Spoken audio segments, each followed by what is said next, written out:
Over 20 years ago, I coined the expression think big, and it's been a part of my life ever since. It's also come true. I became an even bigger success after I said it than I was before. And that's one reason I think it's an important way to think. It obviously works, and that's what I'm going to talk about today.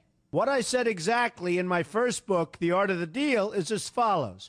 I like thinking big. I always have. To me, it's very simple. If you're going to be thinking anyway, you might as well think big. That book was a bestseller, and it's considered a business classic at this point. But I never thought those words would become bestsellers in their own right. It's an interesting point that I'm famous for two very short statements. Think big and you're fired. But let's stick to the first one for today. And I'd suggest strongly that you pay attention so that you won't have to hear the second one. Thinking big starts with the details and grows from there. Because I'm a builder, I'm very aware of the importance of having a good foundation. You can't take chances in construction. You can't be haphazard and say, well, maybe this will work, maybe it won't, so let's try it and find out. Because a lot of people will be at risk. I have to know if something will work or not. Every inch has to be accounted for. In other words, thinking big starts with being thorough. So number one, be thorough. Don't count on happenstance to get you anywhere because it won't. Number two, get a momentum going and keep your momentum going. You have to have big ideas, but you've got to have the energy to get them done, which can sometimes take a long time. If you don't have momentum, you will not have what it takes to get the job done. Patience alone isn't enough. I have a lawyer friend who used to refer to me as the reverse tornado who builds everything in his path. I always like that because it implies a lot of energy and a lot of momentum. And that's exactly what it takes to get anything done. So keep your momentum going. Number three, stay focused. You have to stay focused. The minute you lose focus, you will also be losing your momentum. They go together, and you will accomplish a lot more, even amazing things, if you make sure you keep these two things working together for you. I've seen very talented people literally go down the drain because they couldn't seem to keep their focus long enough to get anything done. In this day of multitasking, that can be a real challenge, but it's absolutely necessary. Ask yourself this question: what should I be thinking about right now? That simple question can restore your focus in no time at all. And your answer right now should be listening to Donald Trump. Number four, look at the solution, not the problem. This is very important if you ever want to learn to think big. And here's why. No matter what you do, you're bound to run into problems. It's just part of life, a part of business, a part of anything worth doing.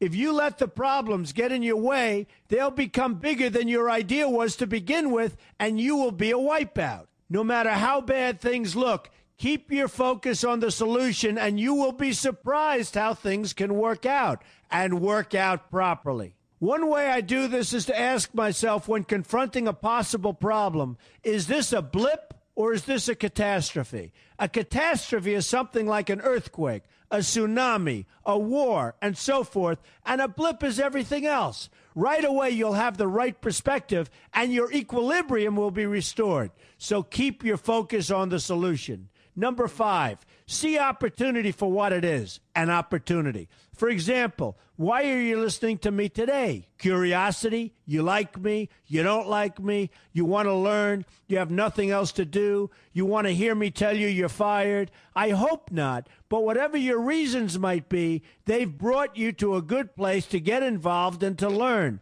And that's an opportunity right there. People think that because I'm rich and famous that I know everything. I know a lot, but one thing I know is that I don't know everything. So I ask myself this question every day. What can I learn today that I didn't know before? And you know what? I learn something new every single day.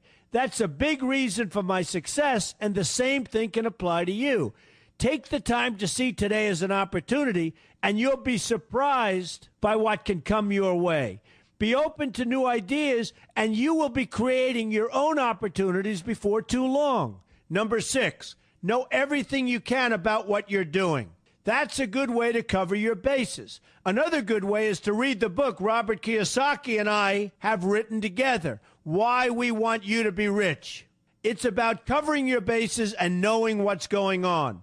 I remember when some guys came in to meet with me about a great idea they had for an atrium for a building on Wall Street. It was a beautiful idea except for one thing. None of them had thought about how the building would be supported around this fabulous atrium. They didn't take into account the steel columns that were necessary to support a 72-story building, a very big and embarrassing oversight that could have been avoided if they'd taken the time to think about what they were doing. Don't let that happen to you. Know what you're doing first. Number 7, be lucky. Remember the old saying, the harder I work, the luckier I get. Well, it happens to be true.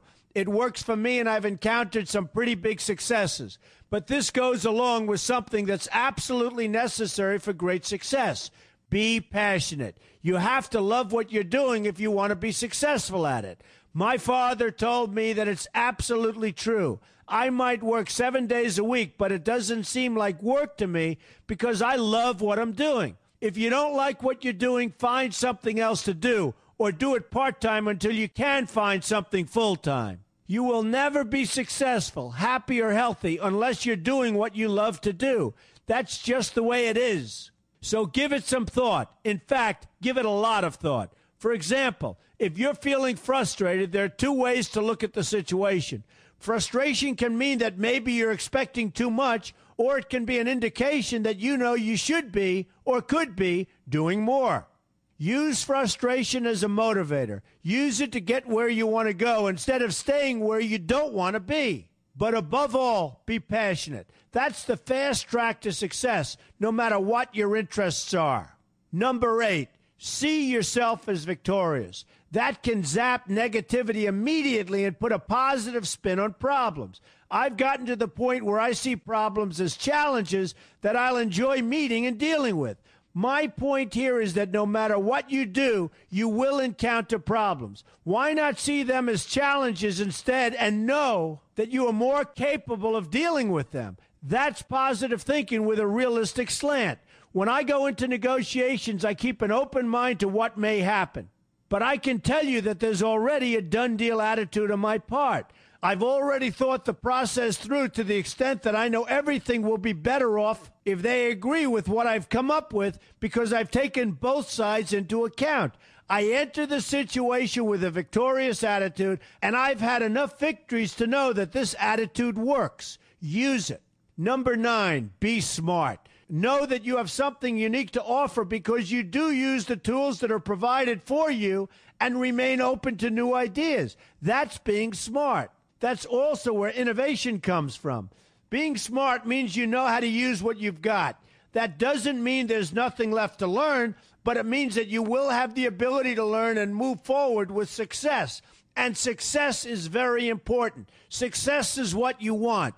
Just be successful. Believe me, you'll be happier. I know people who have had very few real advantages in life, and yet they've managed to become giant successes. They figured out how to use what they had, not to dwell on what they didn't have. I'm convinced that everyone has something useful to offer, and if you apply yourself diligently, you'll find that you have what it takes to succeed, and you're going to be a lot happier for it. Number 10, above all, never give up. Never, never, never give up. The only time you will be a failure is if you quit trying. Only losers quit. The biggest losers in the world are quitters. Winners keep on going. So whatever you do, never give up. My father always used to harp, never give up, son. Never give up. Don't ever quit. I never want to see you give up or quit. Well, my father was a smart guy, and I listened to him. And remember, think big. A good way to start is to read our new book, Why We Want You to Be Rich. 2 men, 1 message. There's a lot of great advice in there for you, and I expect you to pay attention. You're going to do fantastically well. You're going to be a winner, and I'm going to see you in the winner's circle.